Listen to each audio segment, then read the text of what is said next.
the pain of sacrificing lies, personally, is not nearly as bad as the pain on those around you and the cataclysm, really, that you bring upon your head and the heads of others from believing those lies and allowing that darkness to spread in your life.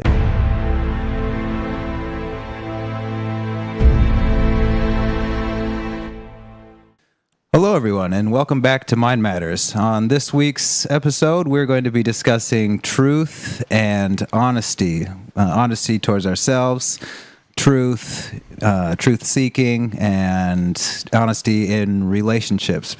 And just really trying to disambiguate and disentangle all these different ideas and all the different dimensions that there are to these topics. Because I think that we all either know someone or are someone who has been dishonest with themselves and found themselves in a situation in which they're angry or they're disgusted, they're fed up with the people around them and the path that they're on, and yet it stems largely back to some fundamental subconscious or unconscious dishonesty about what they want and what they are doing, and how there is a mismatch between their desires and the reality around them. And then they make life a living hell for themselves and for other people, when a simple attempt at honesty with oneself and with others could ameliorate a ton of issues. There's that dimension, and then there's also the dimension of truth and truth-seeking. Because I think that honesty with oneself and others is necessary for truth, but probably not sufficient. So we will be developing just our ideas and our thoughts on these things and these subjects as we go on today. So we're glad to have you, and we hope that you enjoy the show. Gentlemen, do you have any thoughts? Yeah. First, be honest. The first problem, I think, is if we get into this idea of honesty, or you could call it sincerity, maybe there's a difference. Most people think, I'd think that most people think that they're honest, or that they're honest with themselves, and that's the problem, is that they don't even realize when they're lying, or believing lies, or telling lies to themselves or to others. That's one issue. There's also an issue of a kind of a use of sincerity and honesty as an excuse for a certain type of behavior that isn't really getting at what we're talking about when we talk about truth and honesty. So what I mean by that is a person might be sincere and make excuses for themselves for instance, if they're just sincerely sharing their feelings, for instance. They might do so in such a way that has a hidden motivation, a hidden impulse, especially in interpersonal relationships where you actually have a semi or a close relationship with the person in question. Something about what they've done or what they're doing might bother you, and you've got all this past baggage between the two of you, and so then you use that as an excuse to unload on that person to hurt them, essentially. But you don't want to think of yourself as someone who wants to hurt someone, especially someone close to you. So you say, "Oh, well, I'm just being honest. That's just how I feel," and ignoring the actual impulse that's buried underneath that emotion, which is just the excuse for the underhanded jibe that you might make. So you see these kinds of things in, relationships, like romantic relationships, all the time. You see them in married couples who have been together for a long time, and you observe them and you just watch them like battling it out for hours on end every day and wonder how they can survive living in this kind of environment with this other person. And what it really comes down to is, in a lot of cases, like you said, there's a dishonesty that's going on multiple levels, often covered over with this excuse of being honest and being sincere and just letting your guard down, I guess, because when you've been with someone for so long, it doesn't have to be a romantic partner. It can be a longtime friend or just another family member. I think it comes out most particularly with family members that the familiarity with the other person is what gives you the excuse to just be completely honest with them with no regard for their feelings and actually with a hidden motivation to actually jab them a bit. So there's that. And probably one of the first remedies for that is to consider as an hypothesis that you might not be being honest all the time and that you might have hidden motivations. In other words, that you don't know the truth, that you haven't discovered the truth about yourself and about the dynamic between you and the people around you. So the first step would be to take as a working hypothesis that you lie more often than you think you do, and that you lie to yourself. And most people, I'd say, don't want to do that, and don't do that.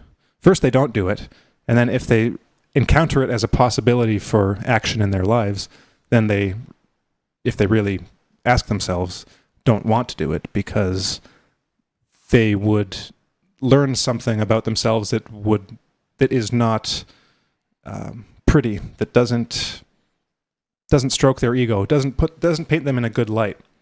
And no one likes not being painted in a good light. We like everyone to think of ourselves as, good, decent people with only pure intentions. And you see that in every facet of everyday life, whether it's interpersonal relationships or kind of group behavior. And you see it in politics all the time. You see it in political movements or ideological movements. It is this covering over of the truth, which is the truth about oneself, with often fancy words or slogans, or just plain out lies, in many cases. Lies that are believed to be true by the person in question. You can take this up to, like I just went there, kind of the political level, where you see it in the identification, the kind of attachment to one's political party, for instance, or one's political ideology of choice, where this person seemingly really believes in the talking points of their party, their group, but when it comes down to it, that's all that they're concerned with is the identification with the group and not with any actual truth of the matter. They're more concerned with they're more concerned with just conforming to the group and having the same thoughts as the group, and when confronted with facts and logic, will just throw them out the window because really that's not important. So, like you were saying at the beginning, Corey, this applies to multiple levels of being, multiple levels of just existence as a human being on this planet, from the most simplest notions of who you are, what you want, who you want to be, to how you interact with others, your relationships with others, and the beliefs that you have about the world, about society, about where things are going, about where things should go, and pretty much the whole gamut of human experience is founded on lies. Yes. And when you were bringing up the subject of political ideology and movements that are based on lies, it reminded me of the idea that there's always a cost to behaving and taking action on the basis of lies and lying and untruths. And that the lack of insight and wisdom that goes into enacting those decisions, those policies, those acts of protest, or what have you, always seem to come down later in the road, and unfortunately, in many cases, don't get experienced or learned as lessons about how lies work and how people react and respond to the untruths that get promulgated in order to affect a certain way of thinking or policy. So lies and lying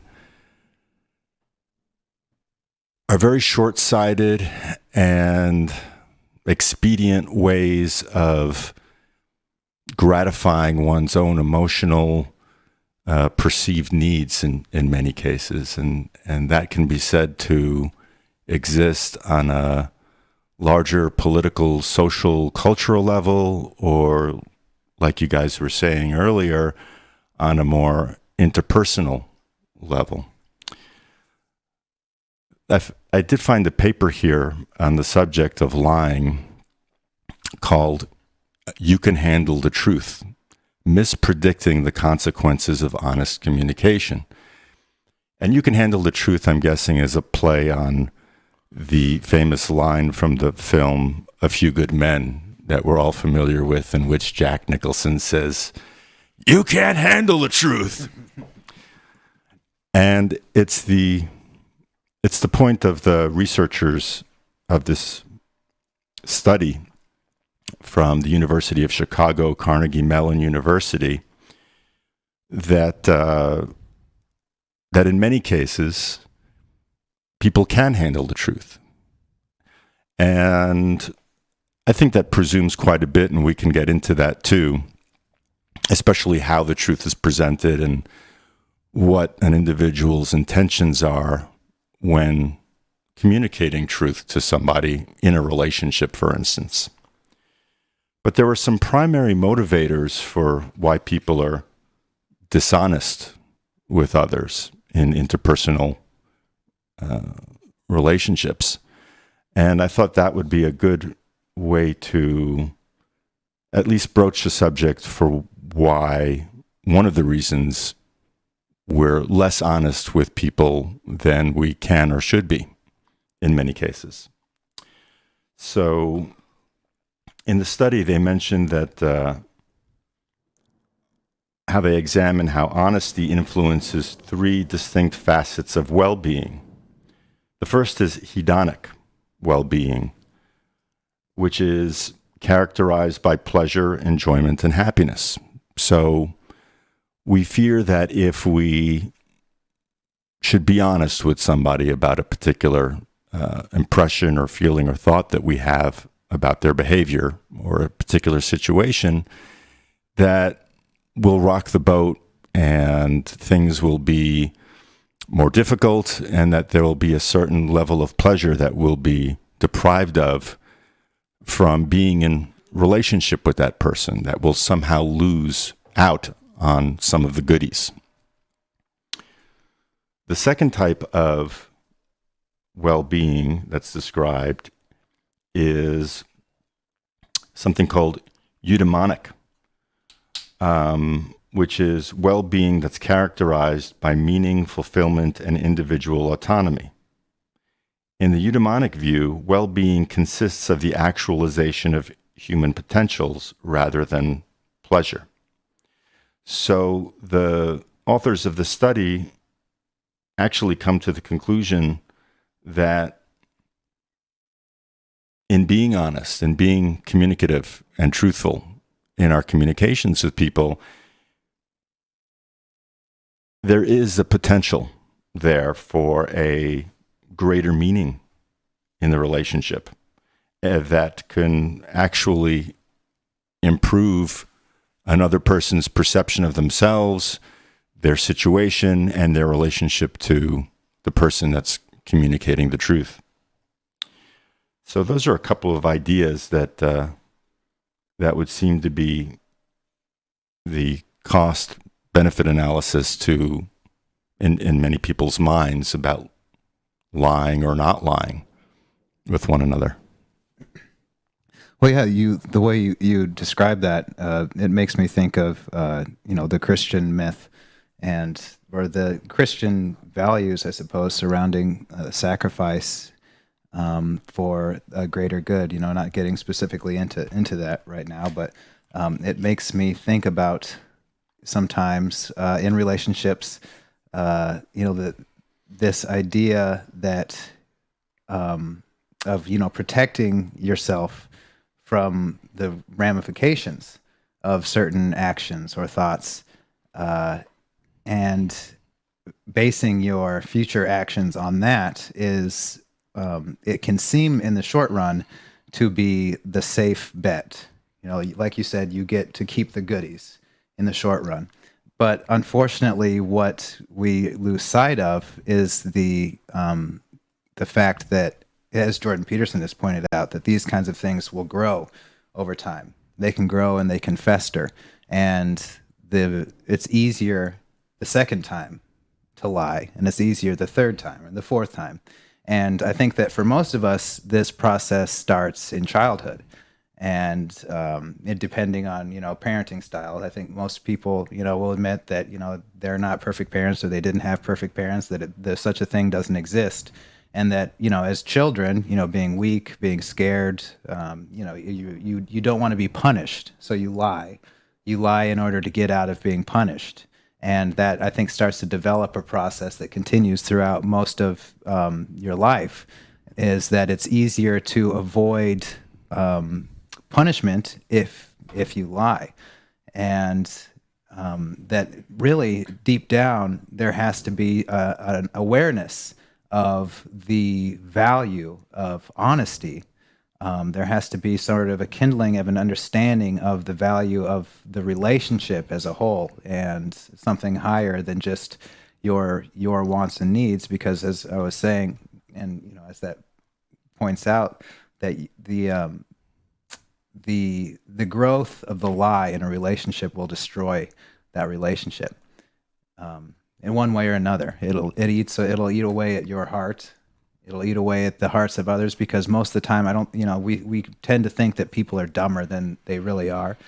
That there's always an awareness in some way, I think, that when you're being lied to, and I think that then can start creating sort of a feedback loop, and then it's lie versus lie, and then pretty soon, like you were saying, Harrison, with the relationships where people are just battling with one another, there's no truthful, honest communication.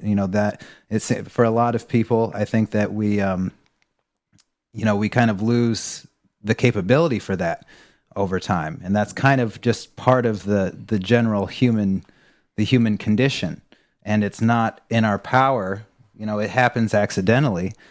And I think that one of the cornerstones for true honesty is accepting the fact that almost everything that happens in our lives is accidental. It's, there's not a lot of purpose in life in general, in this world. That this is kind of a teaching that goes back generations and generations and generations, is that the world is something of a wilderness. There's not, we're lower than these values that we desire, that we don't have conscious control over our lives, and that we react to things, and we react often in the best way that we can, but that deep down things just happen to us and we have to respond. But like Harrison, like you were pointing out, it's kind of a lie to believe that, a lie to ourselves to believe that we do have control, and that we are the masters, and that we are these strong individuals who have our PhDs, or who have our this or that, when in fact a lot of it was outside of our control. And even the little effort that we have put in is kind of like roses on myrrh, like Gurdjieff would say, crap.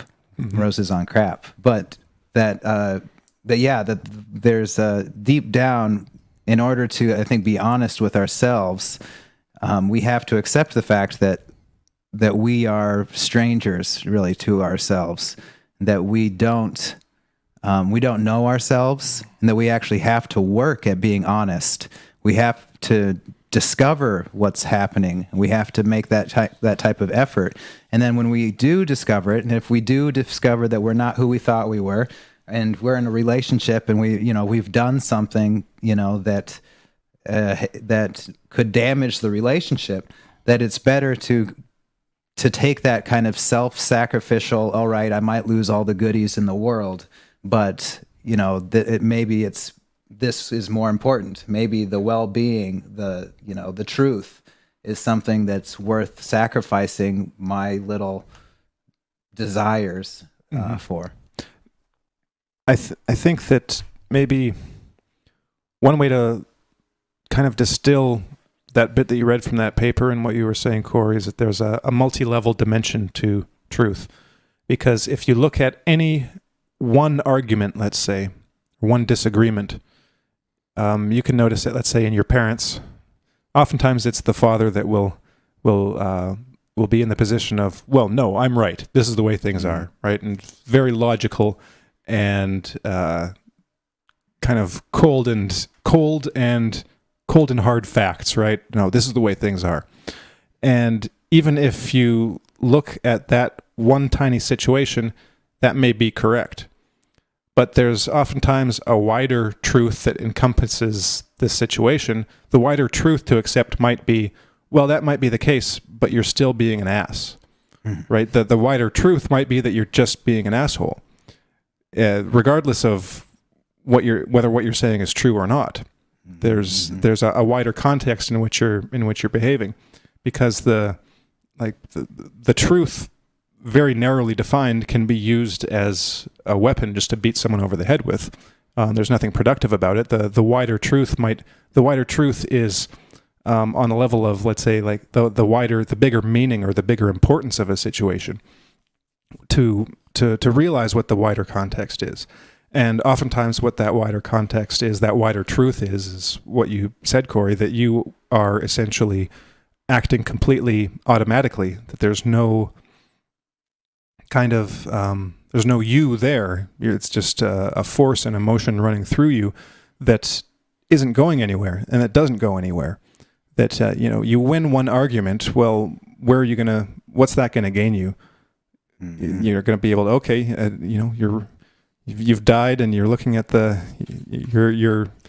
diary of all your events of life, and it's like, oh, the number of arguments I won, and you've got all these check marks. It's like, and then the number of times that you weren't an asshole and you've got no check marks, right? So you can win all the arguments you want, but it doesn't mean you're a good person. So there's also this element of truth mixed in with what you might call goodness too. And I think that comes back to the second definition of well-being, the eudaimonia, which is comes from the Greek philosophers, comes from Aristotle and the Stoics. That's basically their word for happiness, fulfillment. That's what the purpose of life is. That's what we should be striving towards. And you can't strive towards that with a legalistic approach to truth and lies, just like, I'm right all the time, I know I'm right, and screw you if for being wrong all the time. It's not gonna win you any friends, for one thing. And if you're not a success at dealing with other people and establishing relationships that actually work, then you're obviously doing something wrong about being a human. You're obviously failing at being an actual human being in some way. So there's more to it than just that kind of strict focus on truth defined in a particular way. Maybe that can be a lead into a wider discussion on truth, because there's all kinds of truths. Like I introduced this kind of multi-level analysis to it. There are all kinds of truths. There are truths about the physical world. There are truths about physics and chemistry and biology. There are truths about psychology, truths about meaning and, let's say, spirituality. There are all different kinds of truth. They all come under that category, but you can't it's not productive to strictly focus on one to the exclusion of all the others. Mm-hmm. And there's also this idea of, the difference between theoretical and experiential knowledge. I'd basically say that you can divide things up. Like, if there's something that you can't verify yourself, then there's no real use hanging on to it as a truth that you firmly believe in. At the very most, I'd say you can consider it a provisional truth. Like, at this time, based on what other people tell me, then I can accept this thing about truth. And for most people, most scientific truth is like that. Because most people aren't scientists. Most people never take it upon themselves to verify any scientific truth for themselves. They just take it on the authority of scientists that do these kind of things. Whether it's Carl Sagan or Bill Nye the Science Guy or whoever. You just kind of take them at their word for it, and then you feel smart because you just repeat what someone else has told you. Of course, you can try to verify it for yourself. If you believe the world is flat and you gain all this knowledge about why the world is round, you still don't know for yourself, but you can use that information that you've put together in such a way to verify it for yourself by launching a rocket into space or planning a trip around the circumference of the Earth or whatever. You can kind of verify it for yourself that way. But even then, that's a limited area of truth, that kind of scientific physical knowledge. There are also things that you can come to know for yourself absolutely, without relying on anyone else to kind of even provide the, I'll just leave it at, there are things that you can come to verify for yourself, and the best things, the easiest, well, not necessarily the easiest, but the most available material for gaining that kind of experiential knowledge is of oneself. Because you can learn all kinds of things about yourself. You can realize, you can come to know that in certain situations you react in certain ways. That in those situations you lack a degree of freedom over yourself or mastery over yourself. And really come to see that truth that you mentioned, Corey, that you are essentially a machine in these cases. You aren't your own master, because just look at how easily you are triggered, or that you react to certain situations, and then you are influenced. You are basically pushed to act in a certain way that you didn't choose. You're acting because of the automatic reaction you've had to a person around you. And you can see that oftentimes when you get annoyed or frustrated about a person around you. Well, how much control over yourself do you have if that person doing that thing affects you so deeply and so strongly that you can't actually act on your own? You have to act based on that reaction. A person with mastery over themselves, it wouldn't matter what that other person did or had done to you. You'd act on your own initiative. So that's kind of where then there's the domain of, let's say, mystical knowledge and experiences, like we talked a couple weeks ago with Stephen Hertenstein about Ibn al-Arabi. There's a whole kind of a whole realm, a whole world of mystical knowledge that can apparently be, experienced and verified for oneself, as opposed to just believed on authority. That's a whole other question. But I think the main point is just that really truth, in order to be truth, in order to become like wisdom and understanding and true knowledge, has to be experientially experienced, understood for oneself. And you can't call it truth if it's not that. If you're just repeating what someone else has said, that whatever you're believing may be true, but it isn't a part of you. It doesn't become part of you. Mm-hmm. And this comes back to a couple things that Jordan Peterson has said repeatedly that always, have stuck with me since I heard them say them. One of them was the from his own experience of being a young man and catching himself in his own lies.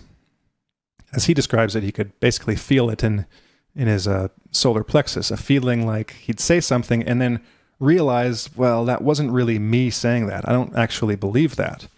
It's false for me to say that. And so at a young age, he experimented and kind of became his own master to a degree, not to say anything that would make him feel like that, not to say anything that he didn't either believe for himself or know to be true for himself.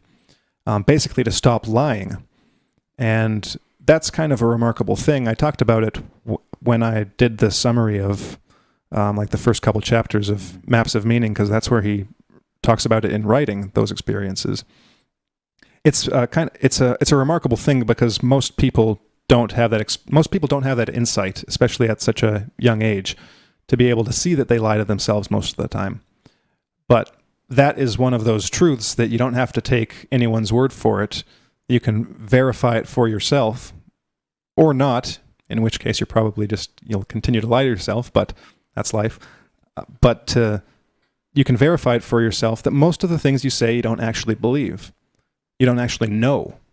You're either repeating something that someone else has told you and want to appear knowledgeable, or you are using information, using so-called knowledge instrumentally as a means for getting something emotionally. Mm-hmm. You're using it in a situation, again, like in the relationship examples that we brought up, using it for some kind of hidden like emotional motivation under the surface that isn't consciously acknowledged. And that is what rules most interpersonal behavior, I'd say. Yeah. Well, you've said a few things that I wanted to comment on. One, and I'd like to get back to that last point you made, Harrison, because there's a flip side to that too. In contrast to the kind of legalistic nitpicking that would be or considered quote unquote true or technically true, that many people engage in using truth, there's also the dynamic where, in fact, a person may have some insight into the truth of a relationship with someone or something, and out of fear of causing discomfort or perceived harm to this other person in communicating the truth, they engage in something called the mum effect, which is basically keeping things under wraps and preventing any kind of shock or discomfort in their minds that might be experienced by the person on the receiving end of truth. Now, I think what many don't, and I've certainly experienced this realization as well, we do this cost-benefit analysis of being truthful or not with others. And one of the benefits and potential that I don't think we've really ever thought about as such is the idea that by being honest and truthful with those who are receptive and who have some part in themselves that yearn for or value truth and honesty, there's a level of intimacy and trust and closeness that can be nurtured and strengthened and built upon, which comes down to, one of the core dimensions of human cooperation and working together and living together and growth and being together. And having established out of some discomfort a avenue for or a path to sharing truth and honesty can be one of the most fulfilling and meaningful parts of the human experience that are available to us.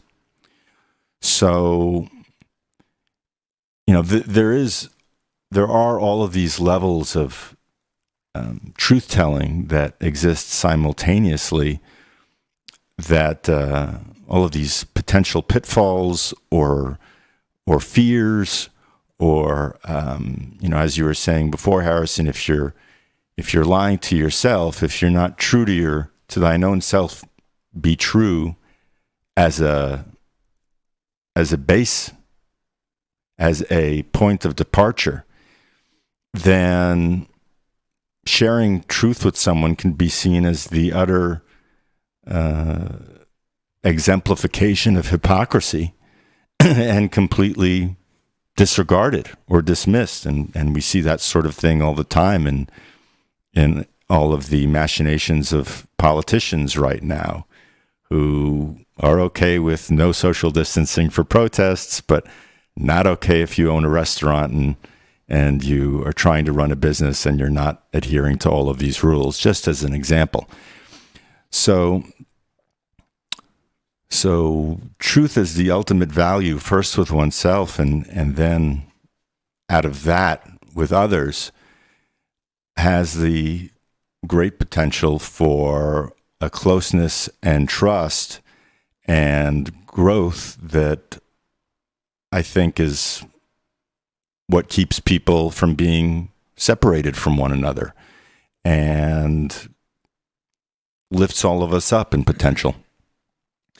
Yeah, as you two are talking, I'm thinking about a number of different things. It brings up a number of different thoughts, and one of them, like you're discussing, Ilan, the idea of the warmth and the closeness. It makes me think of truth in the sense of like the sacred fire. That kind of ancient concept goes back to ancient Rome, probably goes back to Iran, just goes back and back. But this idea that of something communal, of something that keeps the community warm, keeps darkness at bay, something that strengthens the community, keeps them healthy, and something that needs to be nourished and cherished.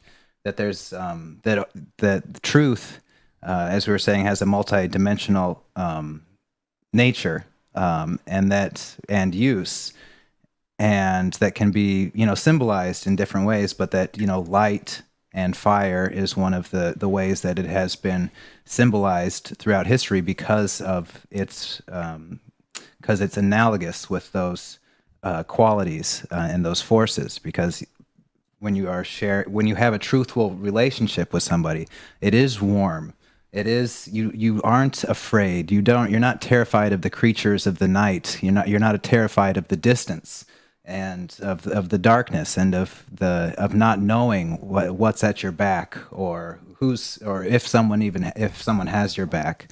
That it has those qualities, and that I think that through the religious traditions, they over eons have kind of cultivated this idea of truth, and that as it's come to us today, as they say, the water kind of takes on the color of the cup, so that each of us individually will we could think that we're being truthful or whatever, but there is an objective truth to the truth that we're trying to figure out. Like, what is the real nature of truth? And so I wanted to kind of break down different ways that we relate to the world as human beings, and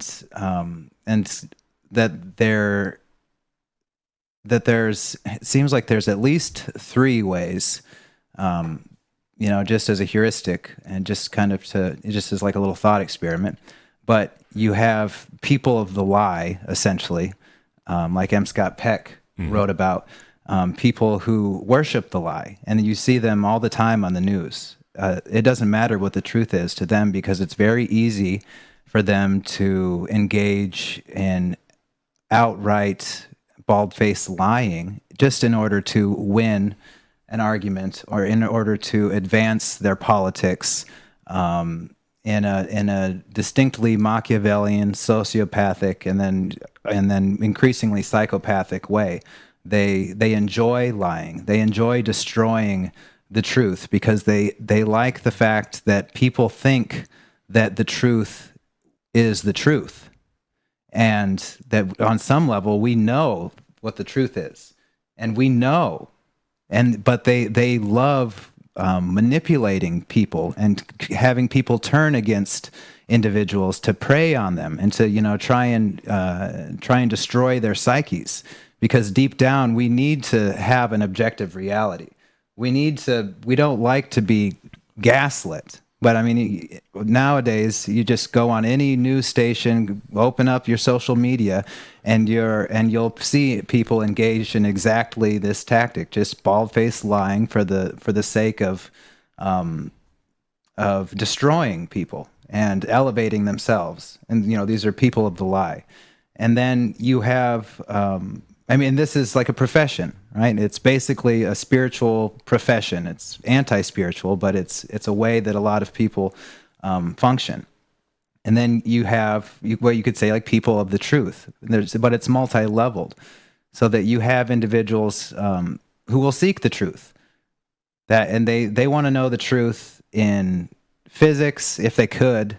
If they have the brain power, they'd love to know the truth in every single sphere possible. If they had the time and energy, they would devote themselves to discovering the truth here, there, anytime they're presented with something. They want to know. They want to know the nuanced, complex reality of the situation out of their desire, like we were talking about before, for light, for warmth, for bringing people closer to to heal people. So many physicians out there who will speak the truth no matter what because of their desire, not just factual truth, but to help, to heal. That it's a service to other people that they engage in, and it takes them, and it's a way of relating to reality that they follow. It's a religion fundamentally, and then you have the vast majority of people who really couldn't care less.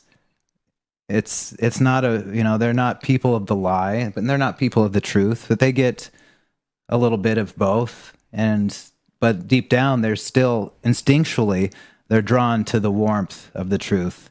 They're repulsed by the nastiness and the ugliness of lies. And liars often like to think that they're, they like Satan thinks that he's, was greater than God himself, right?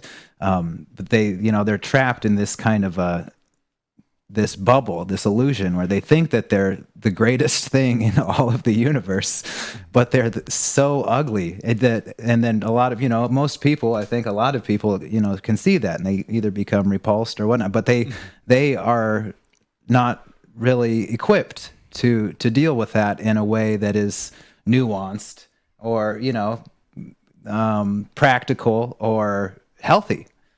They can be pushed into one extreme or another by people of the lie. And, so unfortunately, both of those groups, it seems to me, are basically, they pretty much tend to the same thing. It's Which two? The people of the lie and just like the apathetic people. Mm-hmm. They're basically the same mass.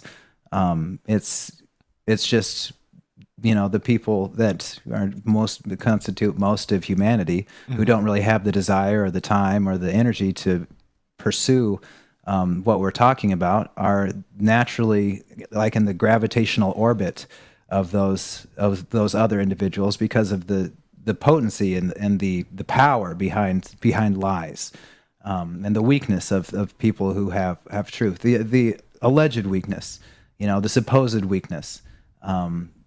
But yeah, so I was thinking that that there is a multi-levelness to it, that there are some people who do have a little bit of that spark, and they're more attracted towards things that are true. They can kind of taste these things, and then it takes a larger community to share that information and to make it clear and to do it in a way that is it's understandable to people who are otherwise, like they're just kind of at a loss because they've been ignoring reality for most of their entire life, and now they've got bricks being hurled at them through their windows, and they have no idea what the heck just happened, and yet they're caught in the crossfire. One of the things that makes me think about is the possible responses to truth or the exposure of a lie. Because you mentioned the people in between, right? The majority of people. I think that the response to, let's say, the exposure of a lie demonstrates to a pretty good degree that deep down people do care for the truth. That there is that kind of instinctual, not only awareness, but that instinctual attraction to the warmth and the light. Because whenever a big lie is exposed publicly from an authoritative source, there is like outrage among a vast number of people. They say, well, how could this have happened? They want heads to roll once they find out. If they find out that someone has just been a totally devious, son of a bitch, making things up and ruining people's lives with lies, they want vengeance. They want it touches them on a very basic level. And I think that shows that there is this instinctual attraction towards the truth. But how many of those people were suspicious of that person before the alleged exposure of the lie? I mean, many of those people probably believed it wholesale. And maybe that's one reason why they react the way they do, is because they were deceived. I mean, if anyone's ever been deceived by a con man, I think probably a lot of people have, whether it's some online con man or someone, or just some random person on the street. You feel pretty rotten after realizing that you've been deceived, and that you've fallen for it, that you've believed a liar, a person of the lie. But there are multiple responses to the truth. A good example, well, there's a parable for it. I only know, for some reason my memory isn't working. I only remember the name of the parable, the alternative name of the parable given to it by a biblical writer, a biblical scholar. The parable of the good earth. Adam, do you remember what the parable is of the rocky ground, the good earth, and the parable of the seeds, or the parable of the fruit, or something like that? It's the seeds. The seeds, yeah. So in the parable of the seeds, it's really a good parable, a good symbol of reality. Jonathan Peugeot actually has a really good video about it. If you just search Jonathan Peugeot and parable of the seeds, or just parable, it'll come up. But it is, I'd say that at its most basic level, it's a depiction of the different responses to the truth, and how basically you've got a guy. Yeah, parable of the sower. That's the one. Yes, the sower of seeds. And the different responses to the truth. In the context of, the Gospel of Mark, where it was first written, it's the truth as in the gospel, the good news of Jesus.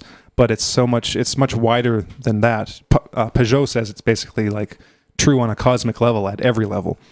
But just as a response to the truth, you throw out these seeds, and the ground that it falls upon is basically your being, essentially.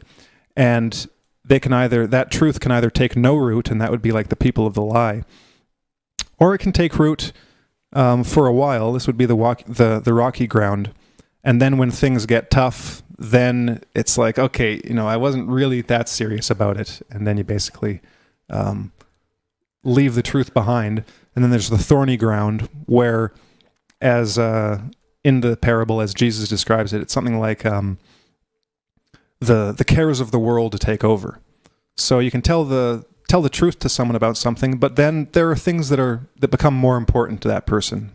So the truth isn't that important. So you can tell someone a certain truth. Let's say you reveal this big political lie that's been exposed, and then a person just says, "Oh, well, that doesn't really affect me that much. I'm living my life just fine. Doesn't matter to me one way or the other." When it actually might, and it probably does. And even if that one doesn't, then there are all kinds of similar things going on that impact the world, impact the nature of this network of personal interactions that we call society. But there are more important things to that person, and often it's just worldly things. Whether it's their job or their position, their status. And then there's the good earth that is receptive, in which the truth kind of can blossom and grow and bear fruit. So in that parable, there are these 4 basic responses to basically the reception of truth. And you can see that play out in yourself, in other people. And I think maybe one of the things that puts all those people in the middle at a disadvantage, and I think in certain situations we can all be categorized in that middle section, because we can't all be pure truth seekers that are have this total awareness of themselves, that are just like expertly focused in this tight laser beam on the truth. Like there are very few, if any, people like that. But if the disadvantage for the people in that mass of people, just the disadvantage for people in general who aren't just stone cold liars, is that we don't think about it. We don't approach reality like that. It's not something that really enters into our minds as we're going through our daily lives. We just kind of go with the flow of things and are knocked back and forth by whatever each day brings us. Whether it's just a boring habitual day where nothing really happens and just the same things are happening, or whether life throws us a curveball in one form or another. But we don't change our mindset to look at it in a different way. Mm-hmm. We look at it in the habitual way that we've always looked at it. And if we're just looking at things the same way we've always looked at them, then we won't get anything new out of what we're encountering. We'll just react with the same ways that we've always react. And if we're just doing the same thing, we're not going to get anything new. And if we're not getting anything new, that means we're not gaining knowledge. We're not gaining any more truth than we already have, however much we already have. We're just going with the flow. So by introducing that change in mindset to just kind of add a little bit of questioning to our everyday lives, it can be in the form of, well, do I really believe what I just said? Do I know if what I just said is true or not? Well, that's probably where I think most of the focus should be. But there should also be focus on other people. Is what that person is saying true? Now, it doesn't matter as much to me whether that person, some random person, believes a truth or a lie. It's not like I'm going to smash them over the head until they, accept the truth about A, B, or C. But for me, for myself, should I believe what that person is saying? Is that statement a true or lie? Are they behaving in an honest manner? In that wider context too. It kind of entails looking at everything through this lens of, almost you could call it a critical mind. It's more than that, but to be critical of you, to be maybe critical isn't the best word, attentive to oneself and to everything that basically enters into your perceptual sphere. Mm-hmm. Whether it's it could be what you're seeing, what you're hearing. And then the actual semantic content of the information that you take in from what you read, from what you hear from others. So on a very basic level, it can be, is what I am seeing true? Is what I think I am seeing true? And of course, there's all kinds of cliches about the news and seeing isn't believing, where if you see something out of context, yes, you've seen that. Chances are it did exist, but now with deep faking, you can't be totally sure, but you can probably be sure that was what you're seeing actually took place. But what's the wider context? Has it been edited in some way to actually introduce this level of critical thinking about everything that you can't believe, and to know that you can't totally trust or believe anything that you see or hear? You should always be, if you value truth, you should always be seeking the greatest context possible and the most evidence possible, and to acknowledge to yourself when you don't have enough evidence, and to be okay with uncertainty. It's like, well, I don't know enough. I don't have enough evidence to say for sure one way or another. Looks like it's probably A over B, and over C and D and E and F, but maybe it's like G or H or X or Y or Z. I just don't have enough information, and that's okay. Well, what you just said is what I'd like to focus in on a little bit more, because you mentioned uncertainty, Harrison, and I think that is one of the most difficult emotional, psychological states that most people undergo when they are being faced with facts or truth that don't conform with their preconceived ideas of how things are. And this level of uncertainty, whether it mean how a person would or should react if they are presented with truth, and how that would come back to you in your relationship to them, or whether facing truth in the face of the big lie, hearing something and learning of some bit of truth that is in complete contradiction to what most people think and believe about a certain event or aspect or dimension to reality. What it does, I think, and I think many people understand this on an unconscious level, is it induces the question of, well, if this isn't true, then what else may not be correct? And if that's the case,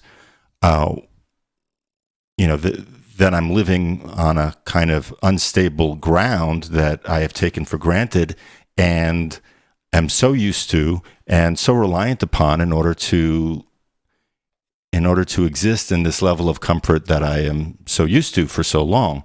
So there's something, you might say, that is a bit dangerous about the truth and truth-telling to an individual's sense of being.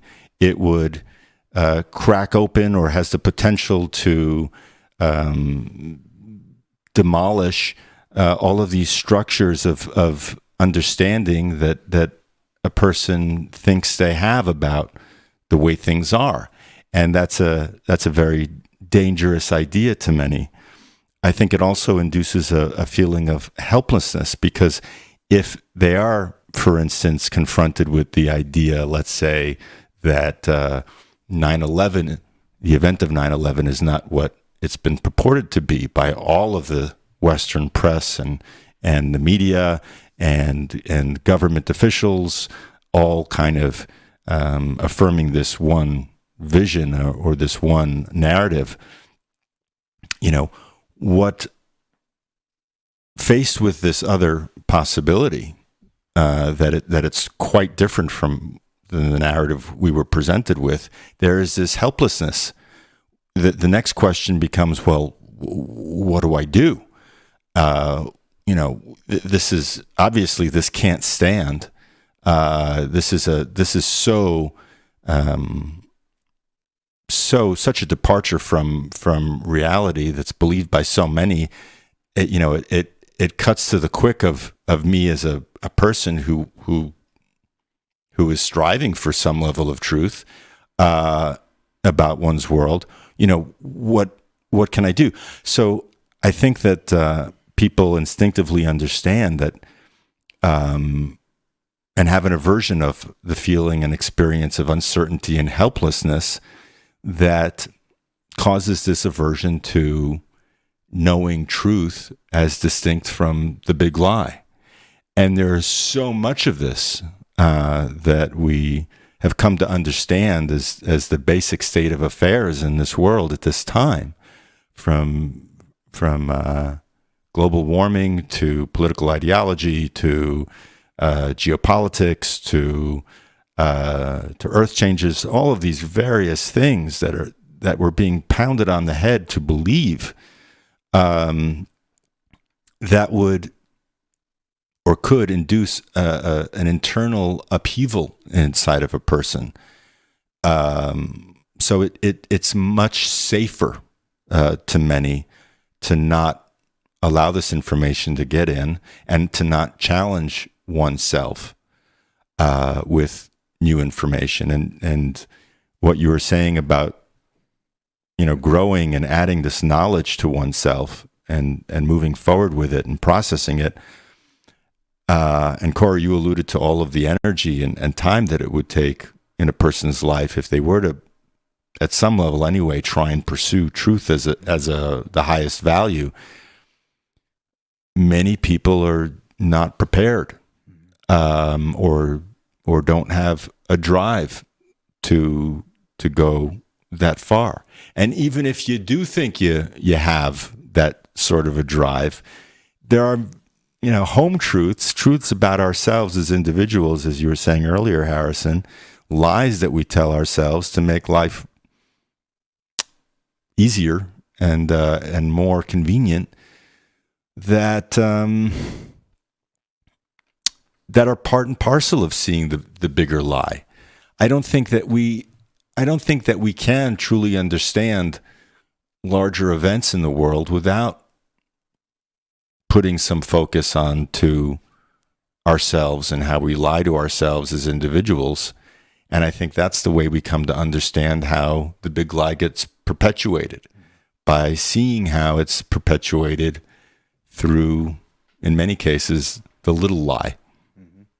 Oh yeah, those were really good points, and I just wanted to comment on the fact that it would take superhuman efforts to discover the entire truth if you were the only person doing it, but it's completely different if you are part of a group or a community, or you have friends, or you have people that you can trust, because you did make the choice to align yourself with the truth, and you did come in contact with other individuals who made the same choice, that their strengths will help your weaknesses and your strengths will compensate for their weaknesses, and that not everyone has to be the Hercules or the Odysseus, because yes, those people do exist, and those people do move mountains, but they don't do it for themselves. They do it for